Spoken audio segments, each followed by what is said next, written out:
জীবনে এমন অনেক সময় আসে যখন মনে হয় আর পারছি না, সবকিছু যেন থমকে গেছে, সামনে কোনো পথ নেই।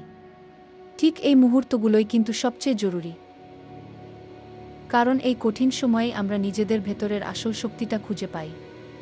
এই সময়ে ঠিক হয় আমরা কি হাল ছেড়ে দেব নাকি শেষ পর্যন্ত লড়ে যাব। ব্যর্থতা আসবেই, এটা জীবনেরই অংশ। কিন্তু যারা সত্যি সফল হয় তারা ব্যর্থ হয়েও থেমে থাকে না। তারা আবার উঠে দাঁড়ায়, আবার নতুন করে শুরু করে। মনে রেখো, পরাজয় কখনো চূড়ান্ত নয় যতক্ষণ না তুমি নিজে হার মেনে নিচ্ছ। যতক্ষণ তুমি চেষ্টা করছো ততক্ষণ জয়ের সম্ভাবনা আছে।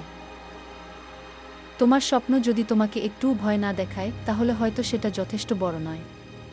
বড় কিছু পেতে হলে বড় চ্যালেঞ্জ নিতেই হবে। যখন সবাই বলবে কি তুমি পারবে না, তখন নিজের ভেতরের কণ্ঠস্বরকে বিশ্বাস করো।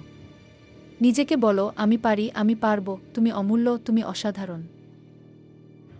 যারা ইতিহাস তৈরি করেছে তারাও তোমার মতোই সাধারণ মানুষ ছিল। তাদের আর তোমার মধ্যে পার্থক্য একটাই, তারা চেষ্টা করা বন্ধ করেনি। যদি আজ পড়ে যাও, কাল আবার উঠে দাঁড়াও। কেউ যদি তোমাকে নিয়ে হাসে, বুঝবে তারা তোমার সম্ভাবনাকে ভয় পায়। ভোরের আগে রাতি সবচেয়ে অন্ধকার হয়। আর দেরি নয়, এখনই সময়। নিজের জন্য, নিজের ভালোবাসার মানুষদের জন্য, নিজের স্বপ্নের জন্য লড়তে শুরু করো। এই পৃথিবী তোমার ভেতরের শক্তি দেখার অপেক্ষায় আছে। মনে রেখো, তুমি যদি তোমার স্বপ্নের জন্য লড়ো, একদিন সেই স্বপ্নই তোমার জন্য লড়বে। তুমি পারবে। শুরু করো আজ, এখনই।